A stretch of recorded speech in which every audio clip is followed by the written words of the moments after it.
Welcome, and thank you for coming to our 10th lecture in the North Seattle College Visiting Lecture Series. This is the last lecture for the winter quarter.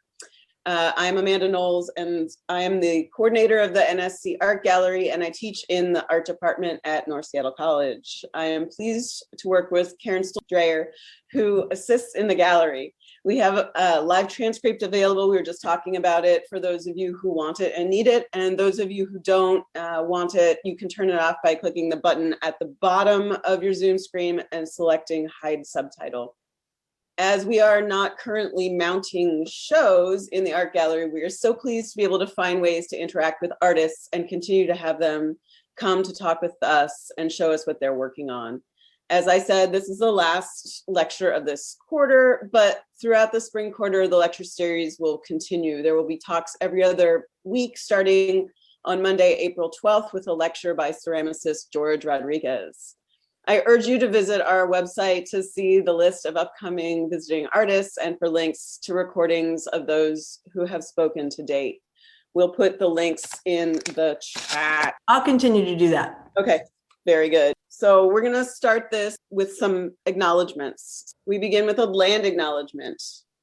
On behalf of North Seattle College, we acknowledge that we occupy the traditional ancestral lands of the Coast Salish peoples, specifically the Duwamish tribe, a people that are still here, continuing to honor and bring to light their ancient heritage. Without them, we would not have access to this gathering, dialogue, and learning space, Zoom space. We ask that we take this opportunity to thank the original caretakers of this land who are still here. Additionally, we have a labor acknowledgement.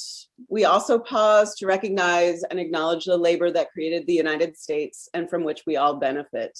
We remember that our nation is built on the labor of enslaved people who were forcibly brought to the United States from the African continent, and we recognize the continued contribution of their survivors. We acknowledge immigrant labor and recognize that voluntary, forced, and prison labor contribute to the building and maintenance of our nation. We acknowledge all unpaid caregiving labor. Additionally, we acknowledge the critical importance of uprisings for racial equity that continue across this country in response to inequity and generations of structural racism against Black communities. Black lives, Black minds, and Black voices matter.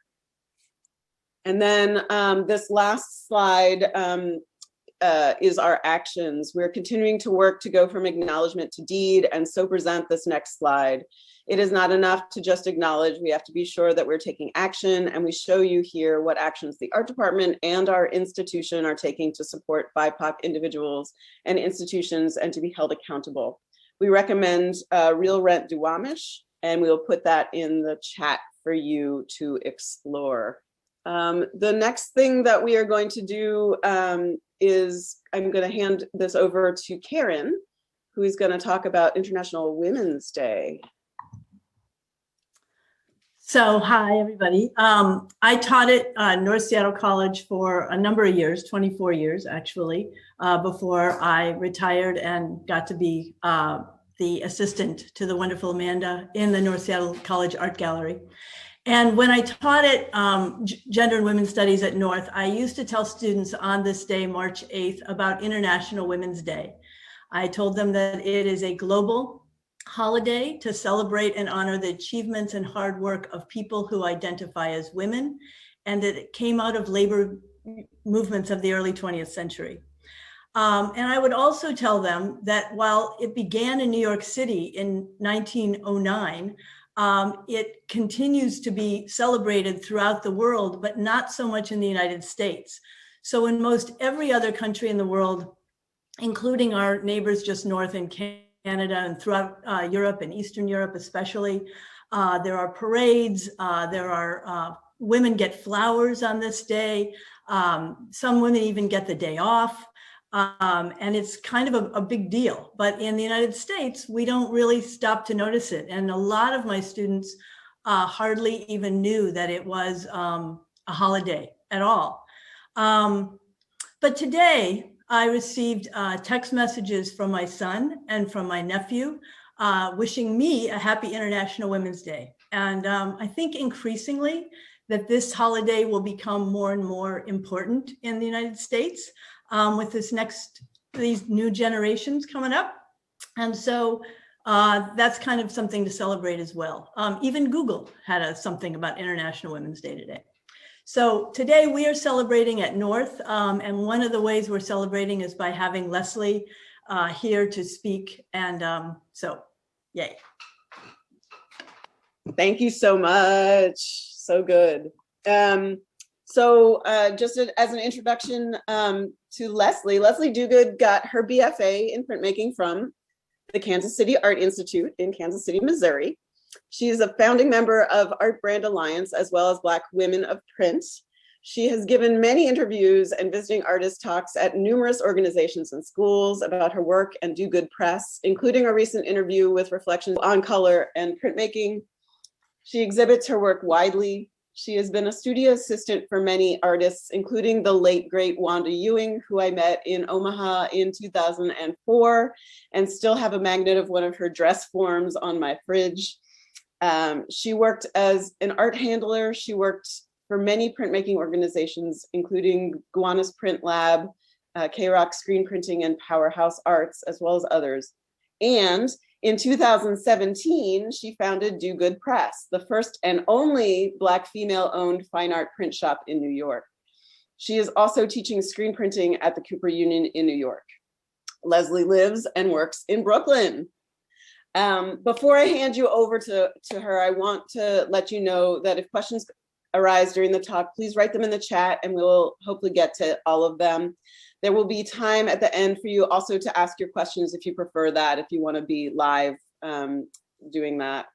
Thank you for joining us, Leslie, and please take it away. Wow, Amanda, thank you. Happy Women's Day, everyone. International Women's Day is in full swing. I'm so excited to be here and be a part of this. Okay, and it's just so sunny here. I'm not sure how Seattle is faring. Is it sunny there too? Okay, well, good for us. Oh, that's a good sign. So I am very excited to be here. Thank you so much for having me. So as you mentioned, I am a printmaker. The first Black woman-owned fine art print shop is Do Good Press, and it's been a roller coaster of a ride trying to get it organized and growing it now. But when I started, I just saw a niche that needed to be filled within my own power and ability.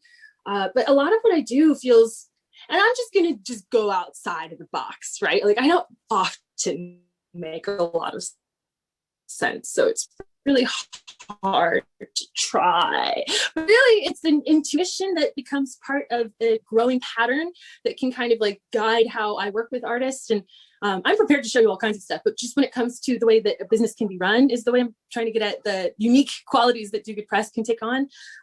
As the first and only Black woman doing this in New York, print shop ownership has more to do with the fabrication art network that is here.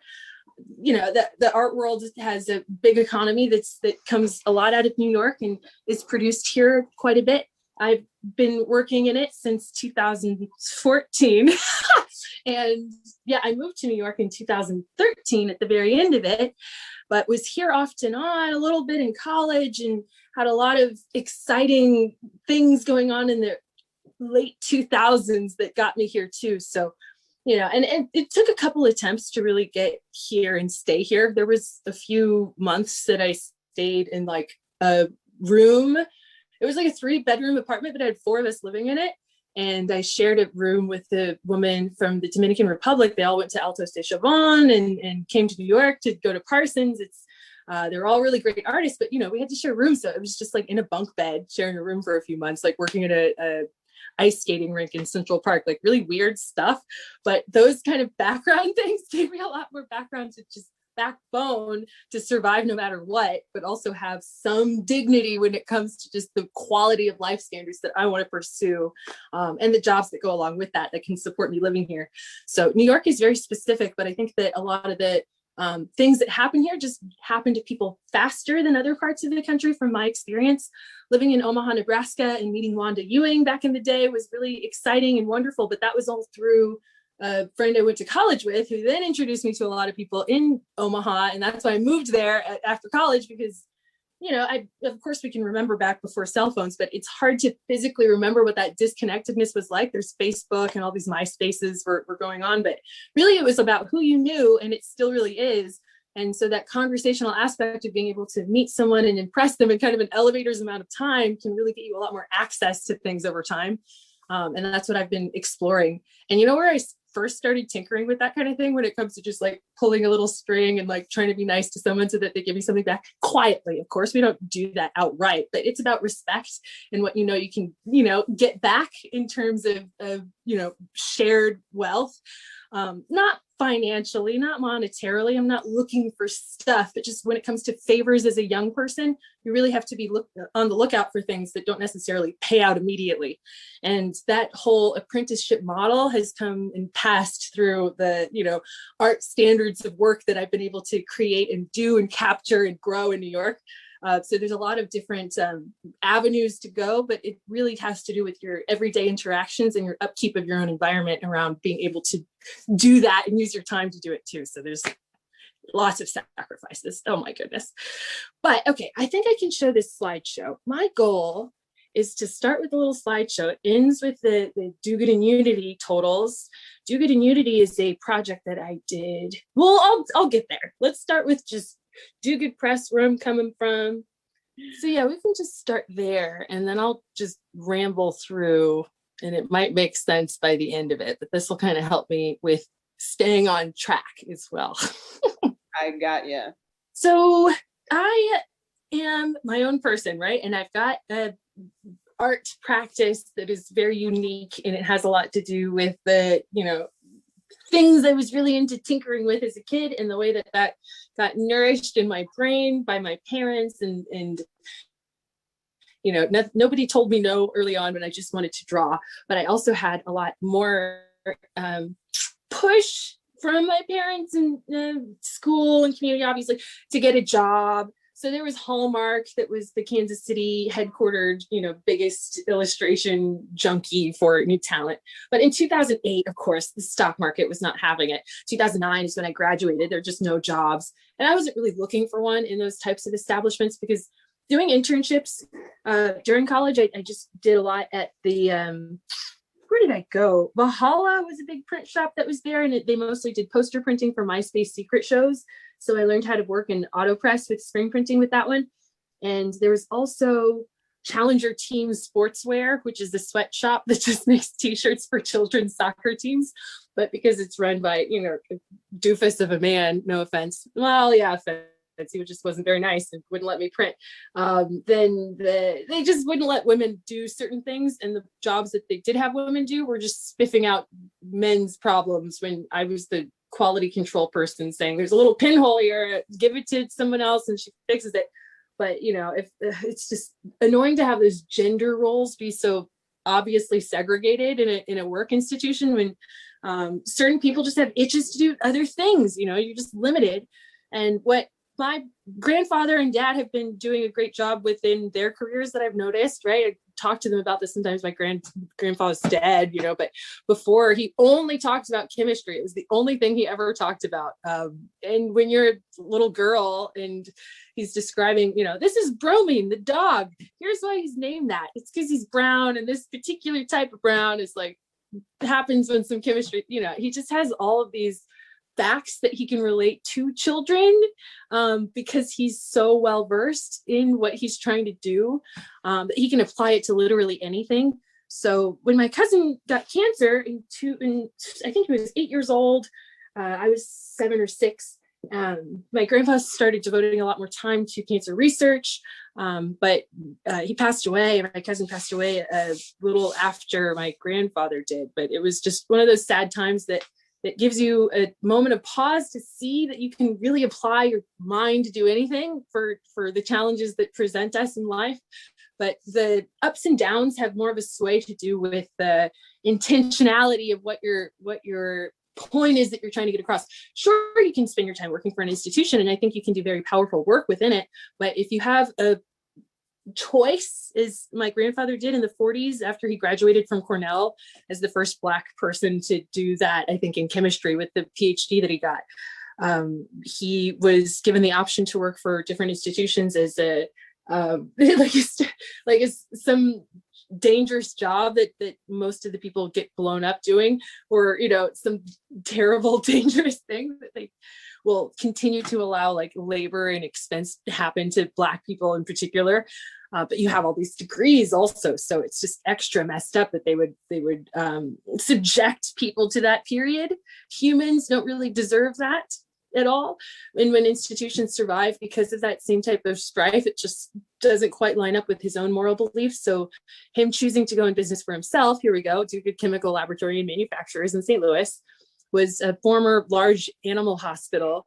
And my grandfather bought it with cash from a German man and ended up starting his own practice, his own chemical manufacturers and laboratory practice, where he, blew glass and did all the little parts that go into making these lotions and potions and hair products and things that actually made a difference for his community, and allowing more access to young men like my dad to work in the shop and get jobs that are applicable to doing like chemistry, dentistry, doctors stuff, like there were just a lot of young Black men in this neighborhood in particular that went on to do higher education and bigger jobs that involved a lot more thinking and less physical labor. But the pendulum shifts with the times. We can go to the next slide. I'm sorry. But yeah, I was really influenced by my dad, who wrote a book about my grandfather, to move to New York and do what I could do to apply my own beliefs to what my grandfather did. So my dad wrote a book called it's called Making Black Men. And it's about my grandfather and his career in life. So moving to New York, right? This is around 2013, 14, before my grandfather died. I eventually got a job with K-Rock Screen Printing. This is after Omaha, Nebraska as well. I, did what I had to do to make the connections in the places that I was. But my goal was to move to New York and kind of be a part of this bigger stream of fish in the art world. You can't really do that outside of New York in some ways. In other ways, yes, you can. And I see it happen quite a bit. So it's become a lot less centralized. But within the art of screen printing and manufacturing and art handling and all the other mechanisms that go into making these art fairs happen and run, New York is really the spot where the hub is. But now that this type of thing is possible, it's really becoming a lot more open for possibilities to not exist in one centralized location. So but to explore what I can physically do, I needed to be here in order to work for the different places that were already powering that art world. So Margaret Bird was a friend of mine who I met through working at The Hole. I was working with Urban Outfitters for 4 years in Omaha, and that's how I got to New York. I was a women's accessories manager. Which, if you've ever been a women's accessories manager in an Urban Outfitters store, like the tiniest pinky rings and things go missing all the time. Of course they get stolen, it's just it's not nail polish, So every year we count those things for inventory, and then they report back to us with how badly things are, you lost this many, now you're going to get fired or promoted, So a space was made for me in New York because of that. But working there is just awful. I was in the Omaha store for 3 years and then the New York store for part of one, because there's no back stock. You don't have any space in New York to do shoes, and then there's single shoes that get returned. So anyway, stop wasting my time working in retail. Personally, I couldn't handle it. Of course, there are people who can, and I can't manage that. But I can run around with screens all day long and have a great time doing art handling and getting to know artist studios and the way that those function, rather than just being a slave to little pieces of product that nobody wants to buy in the first place. They just get stolen. Okay, next slide. Sorry, I won't talk for too long because I know we got to get to questions. And what time was I supposed to be quiet after for questions to happen? You get to talk as long as you want to. I'm thinking like 10 minutes at the end. So okay, yeah, great. However, that'll do. Whatever you want to do. I'll be quiet eventually, but background story just, it takes a while to get through. And then I really want to zoom into some prints. So, working at K-Rock, right, I was able to get that job after a couple other weird ones that taught me how to teach, which was really important. But really, K-Rock taught me how to do fine art printing. Carl LaRocca, who runs K-Rock Screen Printing, does not do fine art traditionally. He didn't do the apprenticeship thing that normal. And in the art world and craft stuff, you have to work underneath someone in order to get a feel for how that can be advanced one step at a time. But when Carl was able to kind of DIY his way there, because, t-shirt, posters, punk rock kind of way, he did a crazy kick-ass job. He still is, but he doesn't do it traditionally in a way that Luther at Powerhouse and Alexander Henrici from the 60s, 40s, 50s, he's been in it for a long time. But Carl's making his own way, which is very impressive. So that gave me a lot more drive to do it the way I knew how to. But working at K-Rock and having this system of interns and other employees that were younger do a lot of the production there, it doesn't leave a lot of extra income to really advance for long. So eventually the paper people, the people who were doing the production on editions, as I'm doing here on this AutoPress, age out. You just get to be around mid-30s, and then you can't survive off of that amount of money anymore. And there's not really more to give. It's not like Carl's stingy. It's just like the economy doesn't really support that. So you have to really make your own economy when it comes to fine art printing and making that your only income. And that's what I've been able to explore. But the thing that's cool to see is that K-Rock had a wood shop, and I could print for people who would build things in the wood shop for me. And then I set up my own business after I got inheritance money from my grandpa, which with like $10,000 turned into a printer, right? That does film, an exposure unit that's small enough to keep inside of a box with my screens below it, and all the other things that are necessary for a small print shop to be functional. And Royal Jarman on the left here did a lot of the building. So he built my press. We dated for several years and lived together, but he was key to also being so intuitive when it comes to figuring out how a thing can work and building it backwards. So I basically took a bunch of pictures under the press and kind of finding McMaster-Carr.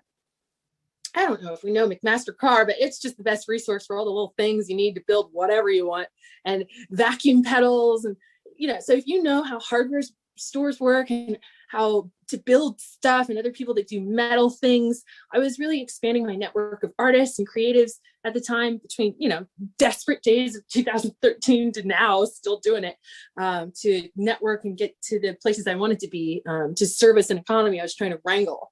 But really having access to Royal, his friends, and my own, and our network of people that we knew at the whole. Of course, you just dress up and go out. How else are you going to get noticed?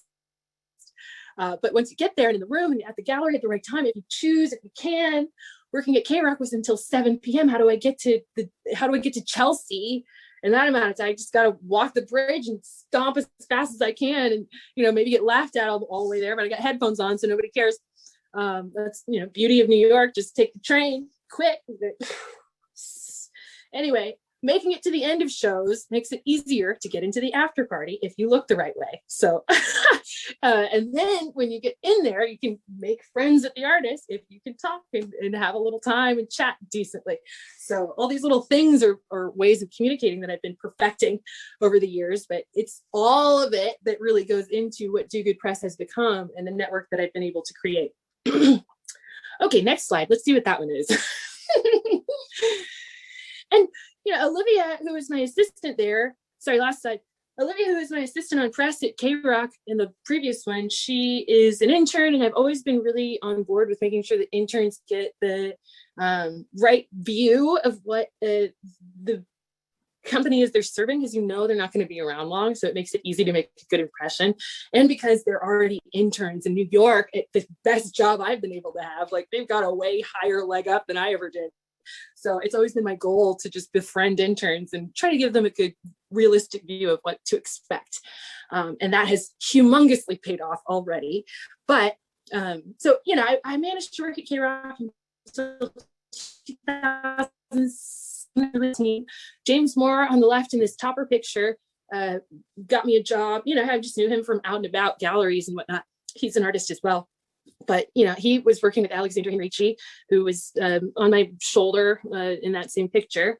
And Alexander has been in business since the 60s, probably a little before then, actually, because I know he started fine art printing when he was in Vienna. Well, we'll just say Europe. I forget what country. I'm pretty sure it's Vienna, but I forget. And but this picture is from 2018. I worked there with the team, which was small, for 8 to 9 months, I forget. And in that time, we did like 6 different editions. And it was really hard to leave K-Rock, but I just got invited to work at this other job. And I had to quit K-Rock in order to just manage this one. So it made a lot more sense for me to just, pick up and move on. But it was also part of the drive to kind of move towards fine art printing and less commercial. K-Rock does both really well, but it's just a matter of preference that I was able to foster something that was also able to pay me a living wage so that I could also tinker on the side doing my own client editions. So starting Do Good Press at the end of 2017 made it for 2018, and starting working with Alexandria and Ricci, really convenient. But I didn't have all those comforts that I had with K-Rock, all the messed up inks and the other supplies that got thrown out all the time. I was able to take, ask first always, but it's always a matter of being able to be trusted. So I never overstepped with employers. And it was always my goal to be very, very on point and aware of what was going on so that I could use that knowledge to my own benefit. And I know, of course, that's illegal in a lot of companies. And I think that's a really sad state of affairs that you are stagnating progress by making it so that you can't use the advantages that one business has to offer somebody who's doing all the work for it. So the print world, the fine art world, and where I've been coming from with screen printing, lets you have access if you're nice enough to ask for it first. So I always did that. So Alexander would give me paper and some other things that I asked for, paper cutters, things, but he was going out of business, not out of business, he's retiring. I mean, like, he's been around for a long time. So I was part of the last team that worked with him. Not the very last, I ran off eventually, but it was, really amazing to meet with Paula Scher, do a couple editions with her, and understand how this large format printing on auto presses could be done in a way where every edition had a VAT process, so that you did a couple proofs before VAT. There we go. It didn't spell it right. I was so distracted. Anyway, you go through the formal process of just making 10 of any 140 color edition and having the artist come look at it and say, I like this, take this out, I love that, or don't. And then the next thing you would see is the edition be run. And it just makes the edition go so much faster and more efficiently when you have all those questions out of the way. So it's only a team of 3 of us printing all day long. And a lot of the time we all butt heads. And so was kind of a miserable place, especially because the solvents, the fumes were really intense there. So you never really escaped the naphtha smell, which is distilled gasoline, basically. And it's used to clean up poster inks that are solvents, maybe. I forget what they are because it's old. It's like really old stuff that he has understands how to mix. Okay, next slide. But, I learned a lot. God, did I learn a lot. I mean, in the way Alex knows how to mix colors, he would just, on the shelf behind me, there's a bunch of gallons of ink, and sometimes he would mix enough, sometimes he wouldn't, but he would always wander off for lunch and come back a few hours later. And so a bunch of times, we would run out of the ink he would make. I would have to just eyeball, none of it labeled that well. Vision how to get the color you're looking for, and they're all transparent inks or opaque. It needs to be one or the other. And so there were a lot of really surprise where we had to really think on our feet. But that is so important within screen printing because it is naturally such a fast art. You have to go quickly before the screen dries. And even though we're not using oil-based or solvent or something, it's poster ink and it's in between, so it does dry in pretty quick too. But it's such a different beast than what Luther does. Luther does it 100% differently at Powerhouse Arts. But Alex at Fine Art Printing, his business, he has a lot more tradition built into the way he's consistently doing things with world famous artists every single time. So different strokes for different folks, but I try to put both different flavors into Do Good Press so that it can be a little bit evolved out of both ways of doing it. But I only stayed with Alexander Henrici for a few months. My mom had some issues. I had to help her in Kansas City. And right after that, I got offered a job with Luther at Powerhouse Arts. So it was smooth transition for me after something difficult to deal with. But, everything got sorted eventually. Doing nothing would be the worst way to go, but it was good to just move on really at the time. Let's see, what's next? But I mean, I'm just filthy. See, it's just filthy all the time. And it was cool because this place I lived with Royal, it was just down the street from both K-Rock and Alexander Henrici in Brooklyn. So it was easy to just walk all over the place or ride my bike and get some outside time, which I miss. There's a certain amount of commuting that's nice, and then there's a certain amount that's just awful. But this print, and it's neat to be able to use the streets and the encounters and the things going on to really relate with other artists who are making things out of that same narrative. So Sam Keller has a whole body of work that's it's a lot of different themes that he explores, but this one has a lot more to do with waste and the things that are consumption based and then discarded that can then be flocked with diamond dust, who maybe was residual waste of Andy Warhol's print. I did take that diamond dust from Alexander Henrici. He let me have it. But I flocked it with like plastisol. It stays on great, but it still just crinkles the metal paper I used like immediately. So I'm doing all these experimental publications within Do Good Press because I'm day job working for all these other businesses. And they're totally fine with me running Do Good Press on the side, because not that they're not taking me seriously, but they don't see me as competition because I'm not. I'm servicing the people that I want to work with, and it's all people who wouldn't normally be able to afford the bigger services that these other print shops provide. But I'm opening doors for people like Sam to have his career boosted because he's done an edition, period. But doing it so well personally makes it really nice to explore the ways that I can do separations and learn how to do that side of things. Because at K-Rock and Henrici, and even before that, working in teaching allowed me to do some work when it comes to pre-press digital work to separate how a can document it, but take a picture. I think I scanned it, but you have to find the lights and the darks and the tones and the hues, and then make one layer out of each color thing, or find ways that two can be used in different ways. So on the right here you can see some of my color tinkerings and ways that I'm trying to match stuff to real life. But in digital separations and working remotely a lot lately, I've been able to just use my own tastes and preferences to try to match things to the best that they look on the screen, but you can't always just rely on that because it's just inaccurate. And that's the benefit of doing fine art printing, everything solo by myself.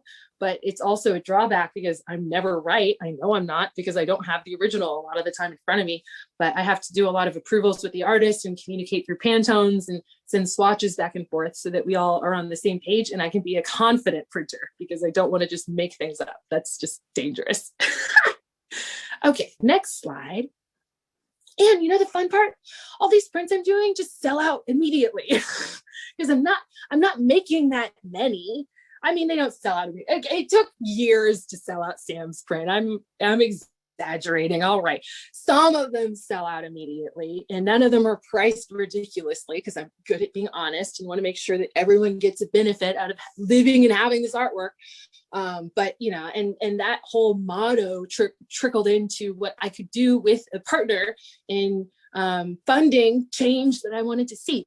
So directly, one can help an artist and give them money with their own work, and that's what my own publications still continue to do.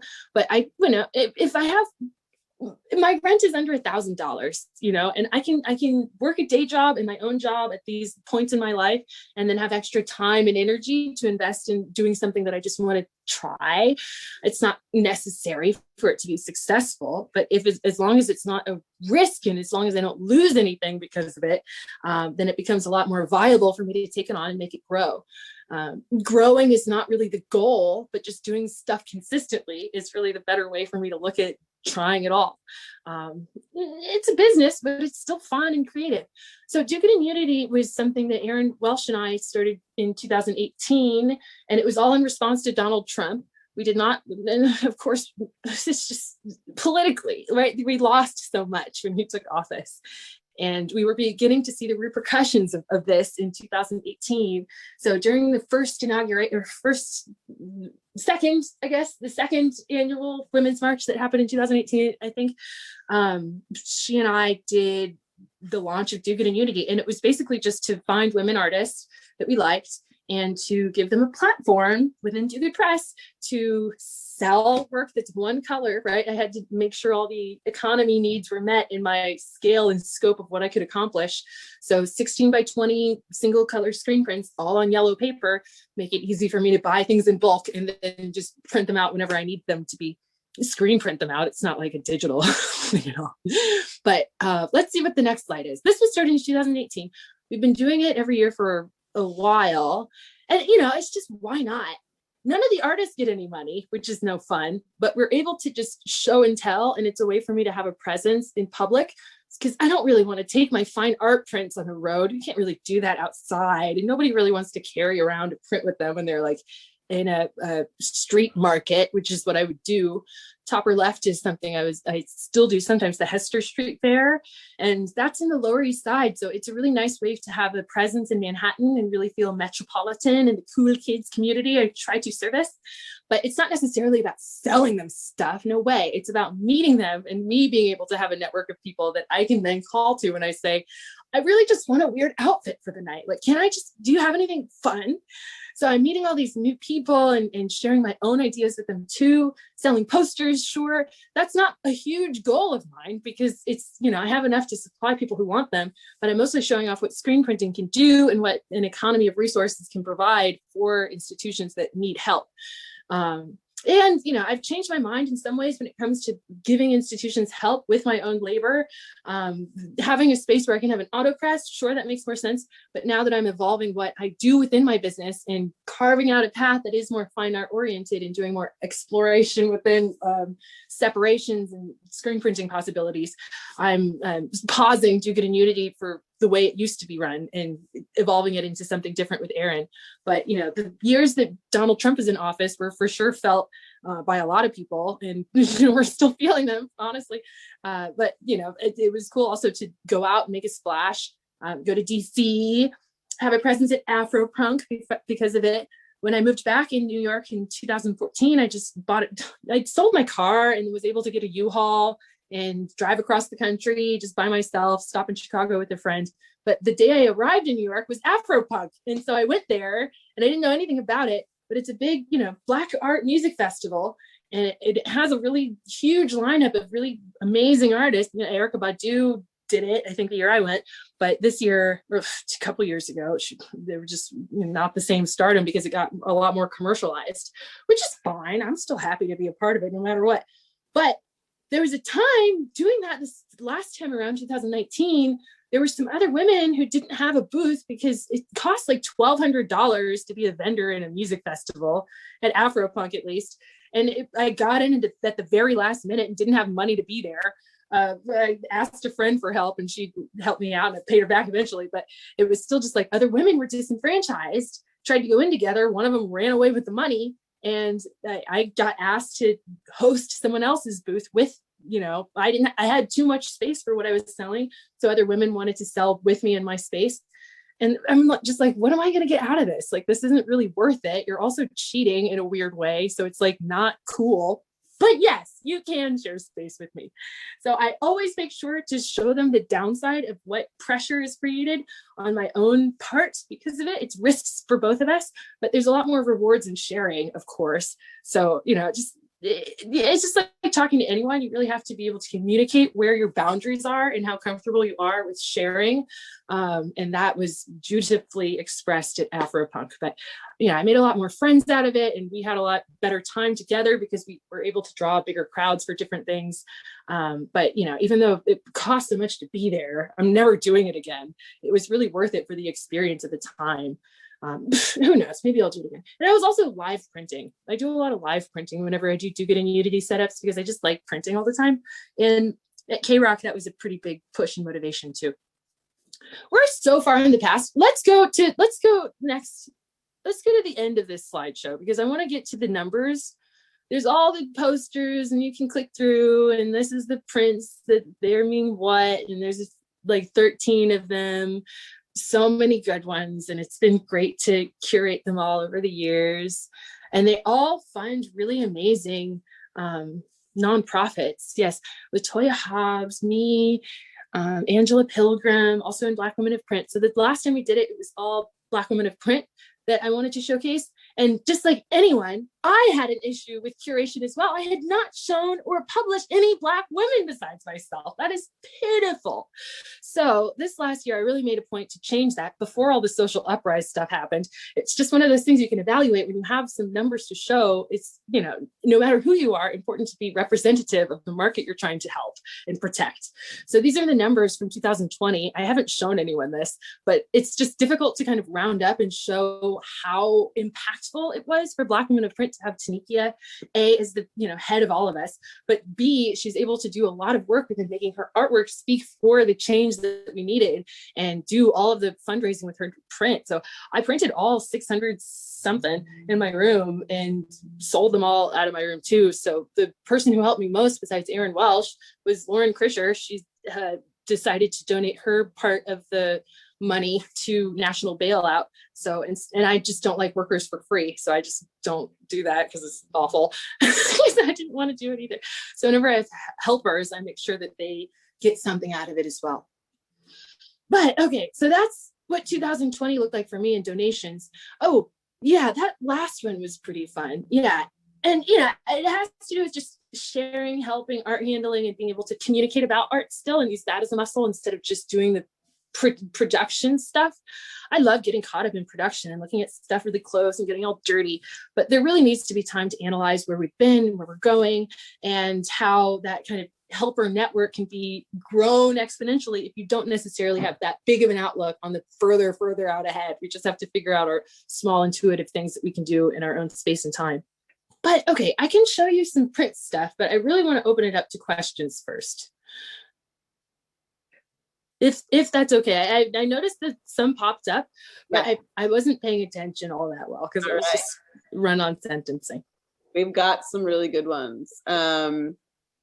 So Karen says it's great to hear the journey from where you've been and where you are now with Do Good Press in New York City, knowing that you worked at Urban Outfitters and endured all of that and how that was a stepping stone in a way is important, I think, for people to know as they're on their journeys, for instance, in retail, to being in a place where you can make your own economy, which is your I mean, sacrifices, hello, but also worth it over time. So it just depends on how you decide to live your own life and what you need to commit to it. So I'm like not trying to be comfortable in Omaha and stay with the guy I was with there. He was wonderful and gorgeous and there was no reason for me to leave, but I just really had an ambition to just be here in New York and say like, okay, pause, like I'll be back if that makes sense. But really nobody thought that. Yeah, we have to just up and move, and we have to when we're young and able to, you know, sometimes we get bogged down with these life things and it's hard to move on. But this is not entirely related to the PowerPoint, but how did you get into art when you were younger? Did you always know you wanted to be an artist of this sort, and what difficulties did you face? School can put an odd pressure on students, and I'm wondering if you experienced this in your career and how you dealt with that. I mean, it's those are really good points and questions. I've always been really analytical, so that I have had a point of view that has a lot more to do with my own physical relationship to my own environment, having space to have a studio in my basement, growing up with the privilege to be able to have that messiness be okay and not constantly cleaning up after ourselves and being yelled at for experimenting. Kids have a different way to kind of see and feel this world. And I was very privileged enough to be able to do that without too much consequence. But then, you know, that nurturing came into play when I otherwise sacrificed and was a really good student so that they could see that me tinkering didn't really have any effect on my own, you know, intelligence. Because sometimes you just get distracted or it's because you're bored. But being able to articulate what the problem is and what you're interested in has a bigger trickle down effect when people trust you and then can give you a lot more out of where your directions and interests already are. But it takes a lot of like honest communication with and others taking you seriously. So being the daughter of a journalist, you know, I had a lot of creative people around me and fostering me to experiment and grow in different ways. But it was always, you know, with the goal of it having a job and being stable eventually. And that's what I was really working against. Not against, just it's my own ownership. when you have to be so attached to all these different ways of living because of health insurance, because of all these other things, it makes it a lot harder for you to experiment and get to a point of having that ownership in this space and time. But I mean, I'm still struggling with that. It's cool to do stuff in my room, but there's not really a lot of growth potential for me to do anything outside of this. So I don't know, exploring ways we can. But then again, you know what? Now that I've built a whole print shop in my room with the help of so many wonderful, generous people, it's about access. And that's why I want to stay in Bed-Stuy and teach people that you can grow and share this on your own and help the community that's been drawing me back for years. But if you have a kitchen, of course you can cook. If you have a print shop, you can print. But if you have a modest one of either, you can really do the same thing with, you can make Thanksgiving in a tiny apartment. Fine. You can make a whole 600 prints in 120 square feet of apartment, you know, too. So it just depends on how you set yourself up to survive in this world. Yeah, there's a lot of organization that I've been noticing on your part to be able to be in this space. Like, we can talk about that, but there's another question first, which is, what advice would you give young women, specifically women of color, who want to pursue a creative career? Oh, my camera's on that side.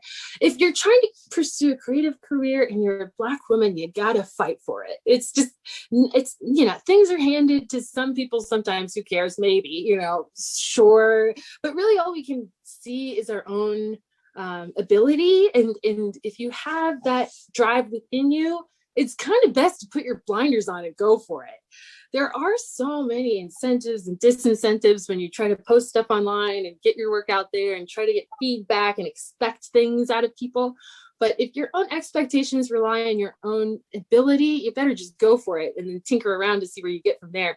But, you know, there's a lot of self-care that's involved within being able to be privileged enough to have an art practice in the first place. So being able to manage your own space and time. I mean, I'm still part-time taking care of my mom, you know, but it makes it difficult for me to continuously print when I have this other stressful burden in the back of my mind to make sure that she's all right. And I know she doesn't want to be thought of like that, so I don't address it that way. But when you have all these other responsibilities, especially as a Black woman, it makes it difficult to have that space and time to then have that mindlessness and focus right on your art practice and not on all these other responsibilities. And I can see that getting a lot more burdensome with age in my own self. But if you're young and creative, you better just make time and space for yourself. That's all I can say. Yeah, sacrifice for sure.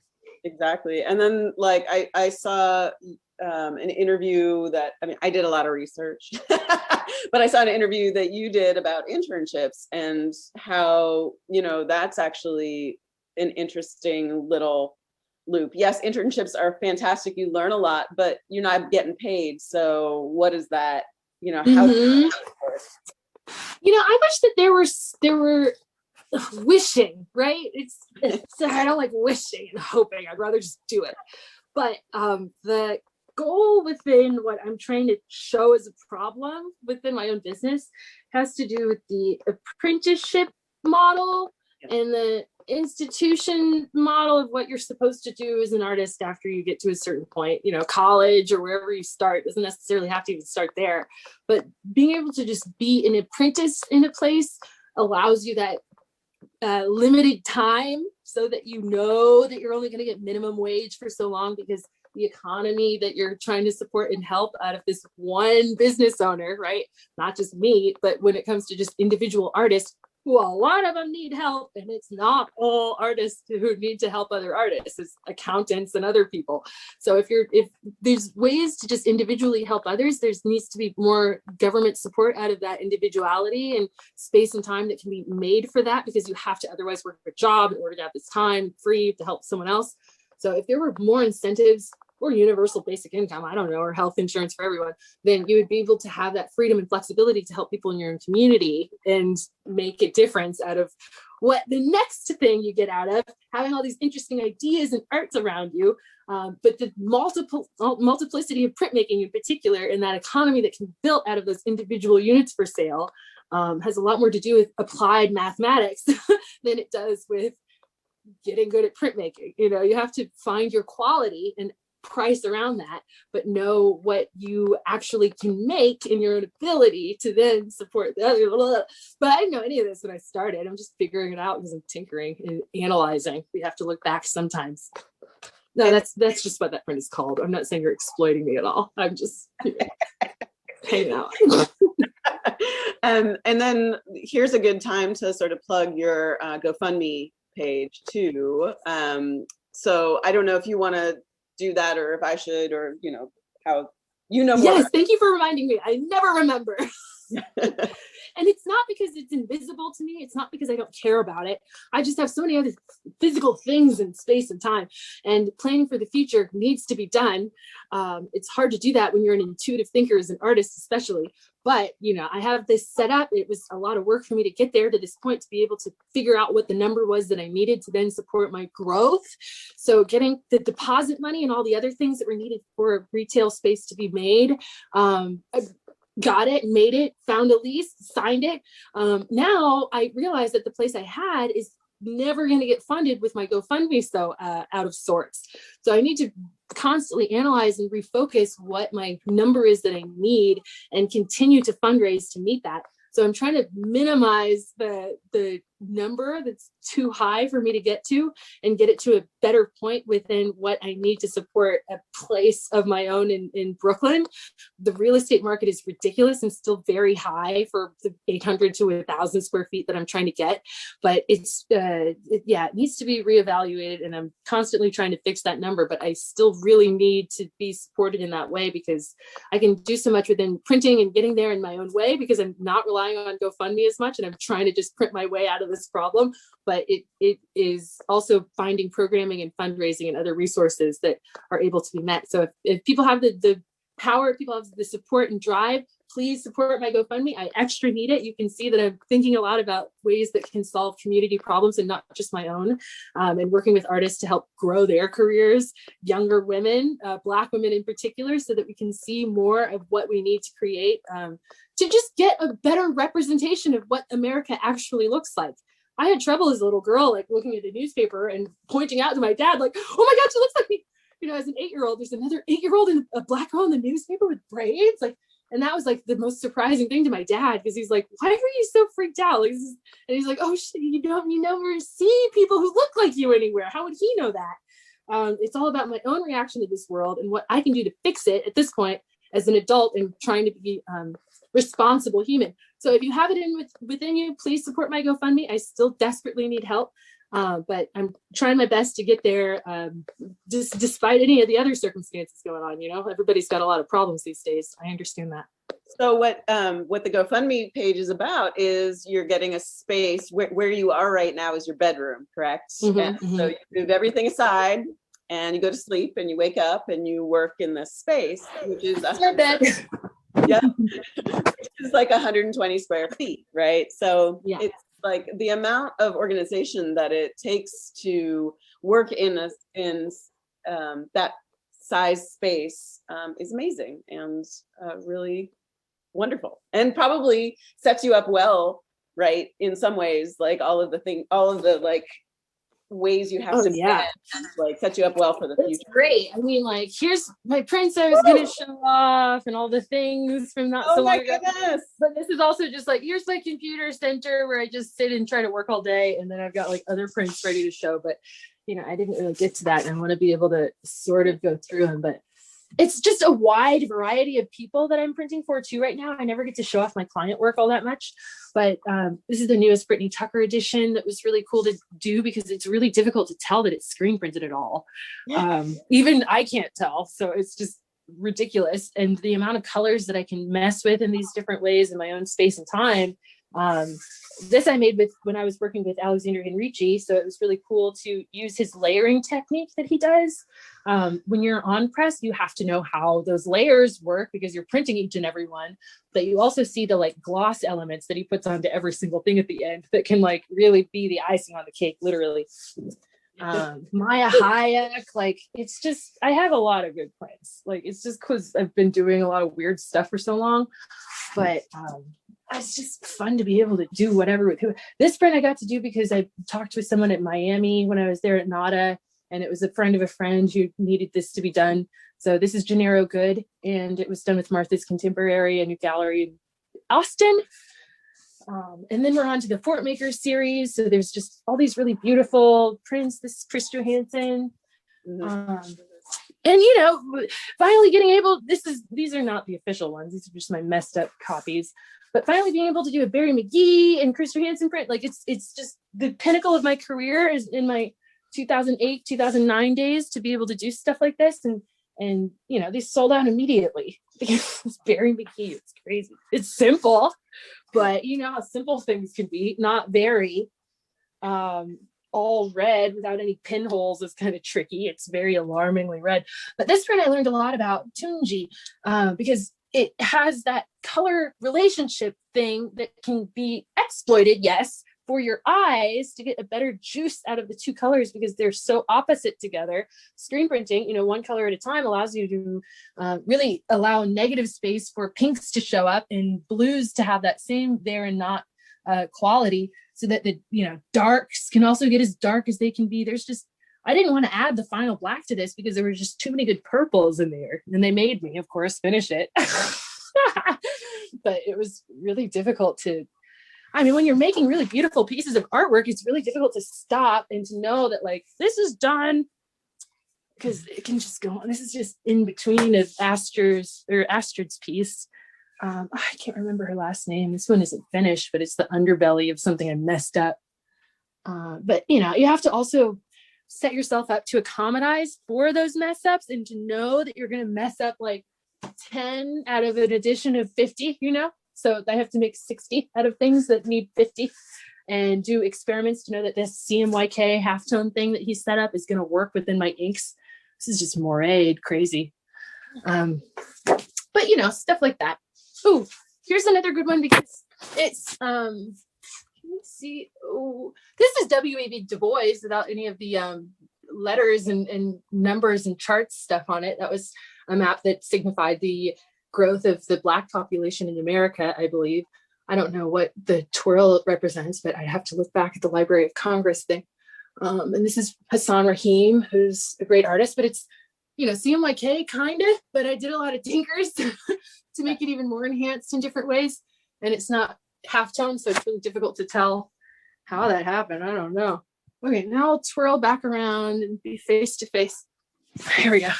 I love it because I'm starting with my students, we're starting reduction relief. And so you're saying that you have to make more to be able to get the amount that you want. I keep saying it and people are like, I'm gonna make them all. I'm like, okay. Especially if they're doing suicides, you can't really go back. You know what I mean? If you just don't do enough from the start, just know that you need to take some of them and do some color tests in between to make sure the best of them can be as best as they can be.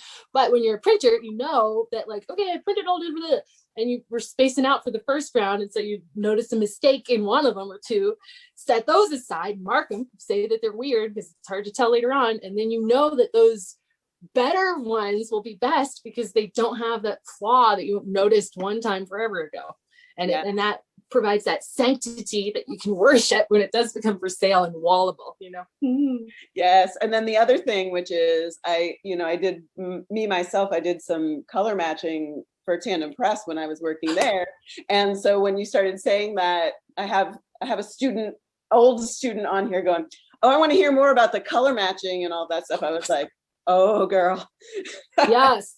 Well, I am crazy of colors, of course, but I keep things that are drawdowns sometimes because they're just too nice.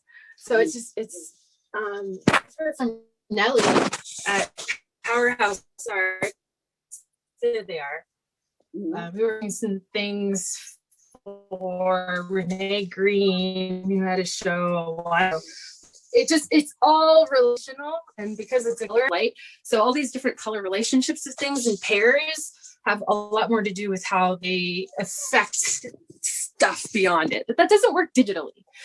And I got Pantone books out the wazoo, and we have to really be on our P's and Q's with that. But I've lost a page or two out of this because I just can't keep up. Got to update these things every so often.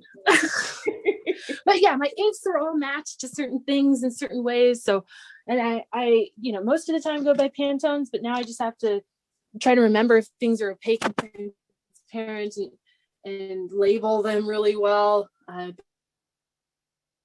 It's filthy no matter what. So I really can't be too stuck. Always have to make new things. Yeah. Okay. because I mean, that's the thing about being a small business owner. It's a bonsai business because you have to keep cleaning up to make room for more messes. Yes. Are there other questions? Ow. Are there questions out there that you want to talk about? Do you want to ask that question you had about the stars? I was kind of interested in that too. The stars print or this one? I have this print of yours. And I love the story of it because I heard you in an interview talking about it, the sticker sheet. I just thought it's such a fun story and maybe you could share it. Oh, I love sticker sheets. Yes, very good. Thank you. Oh, there's Stephanie's too. Yeah. Yay. Now that I have a little spotlight, I want to just show everyone. Yes. They're so good. Latoya, very nice. Latoya Hobbs, Stephanie Santana, and myself. Oh, do you have Tanikia's too? Do you have the whole set from last year? Yes, I do. I gave a couple away, but yeah, so good. I had the empathy one too. Anyway, Thank you. tell us about yours because this is actually your design and your printing. Yeah, I included myself in last year's selection, but I still wanted to have 4 others. So there were 5 of us. And my print had a lot to do with honoring my mom. I was, telling a little bit about like having trouble having to take care of her and being so far away. She was in Kansas City at the time and moved her to New York in 2000. No, not New York. Jesus, she would hate that. Moved her to North Carolina to be closer to my sister in 2018. And so in the move of her stuff, of her life and things in Kansas City, I found all these memories that didn't really have to do a ton with like what her physical life was like there. It's not like taking the although I did, the funny like tinkers like china cabinet stuff. I took all those fancy things and have them in a corner that I'll never play with, but it's just from my mom. What that print was about was having to do a lot more with the memories and feelings of doing a good job and being rewarded for it with stickers. And there was a drawer in our kitchen that was a junk drawer that I would find all these sticker sheets that didn't have any more stickers on them because there was too many good jobs to go around. And the stickers are always a good reminder of being able to have that compliment and being able to have that motivation out of positivity. Yes, thank you. Because there's so much within the judicial system. This is my protest against the judicial system of having a lot more positivity to share and gratitude rather than punishment for doing something wrong. Of course, we all do things wrong, and it's sad when we have to get punished, but sometimes it's just true, you do. And a lot of the time it's set up for you to just go not do a good job in the first place. It's a lot of disincentives to just being alive as a Black person, and it's sleeping can be dangerous and all these other things. But if you have all these reminders of positive change that can happen, then and the world so desperately needs it, then we can kind of get to a better point of using these sciences, these arts, these medical things around us to get to a better point of living together and being a lot, not like there's just enough doctors out there. I think there's so many, but we can all be operational assistants in our own tinkerings at home so that we can learn and do our own surroundings. So you can read all the things online. When I was teaching a class last semester with Cooper Union, I was able to also read, books at the same time and apply all those things together and have a really overall fun lesson plan that they appreciated. So I could just talk forever, so I'll just stop there. But gratitude, that's what it's about. Being able to share that positivity and remember when you did a good job too, because the empty sheet doesn't show it, but it shows that you've already done the work. I love that so much. Thank you for asking. Thank you. Do we have any other questions? Yeah, is there anything else? Oh, Yeah, yes, go on. yeah. What disincentives do you experience being a Black woman in the art community? Oh, all kinds of ones. For instance, nobody trusts me when I try to talk to a landlord or a owner of a space about like, hey, can you take me seriously? Here's all my credentials and here's even some prints that I made that are small enough I can show you what I'm actually doing as a production, because I know you don't know any of it. But also, every business owner who's a printer has trouble getting a space. This is not unique to me, but it makes it a lot more difficult as a Black woman in Bed-Stuy talking to white owners, about what I'm doing and how I can up my game and have more capital if I have more space. So it takes a lot of trust. And I've been able to talk with some other Black business owners about how they got spaces and how I can use their, same brokers and dealers and stuff. But that still just takes time and word of mouth. So I'm working on spreading the word. But the disincentives are mighty with the establishment that is already there, but doors are a lot more open now that I've been able to showcase what quality I can produce. And now just have a list of people just waiting to work with me. So that's good. Yeah, I like it. Are you doing that same portfolio next year or this year? Or not? I'm going to pause it for 2020, especially now that Donald Trump is out of office. There's not as much of a need to support as big of institutions that I was doing. And I see that there's room to grow within the ones that I'm already supporting. So especially with Black Women of Print, I want to do more groundwork with helping us get off the ground with that, rather than focusing more on new people and other things that I need to grow what I already started. So I'm kind of pausing Do Good in Unity for a minute. And I'm going to pick it up in a different way. But I really want to do a lot more individual support for artists and do publications with them, if that makes sense, so that I can just give Brittany Tucker a check every so often. You know what I mean? I'd rather do that than to, here's, a bunch of money to a bigger institution that gets donations all the time. They're great, but I would rather help individuals personally right now. That's great. Thank you. Thank you. Are there other questions that I did not get to or did not see? I hope I didn't talk too fast to make a funny mess out of things, but so far so good, right? It's so funny. I always tell people I'm from Philadelphia, so I talk really fast. If you need me to slow down, I can slow down or whatever. And like, it's just part of like that. So, I mean, I know you're not from there, but like getting in there does speed up the word structure. I mean, if I talk slower, this would have taken hours to get through. Yeah, happy to speed it up for the clock if we need. I love it.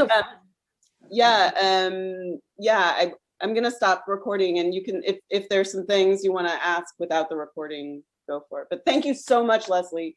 It's been so great to hear your progress and process and all of the things. So wonderful. Oh, I'm glad you think I'm not crazy, because I feel it, but it's a good crazy, I think, right? No, you're not crazy. Okay. Well.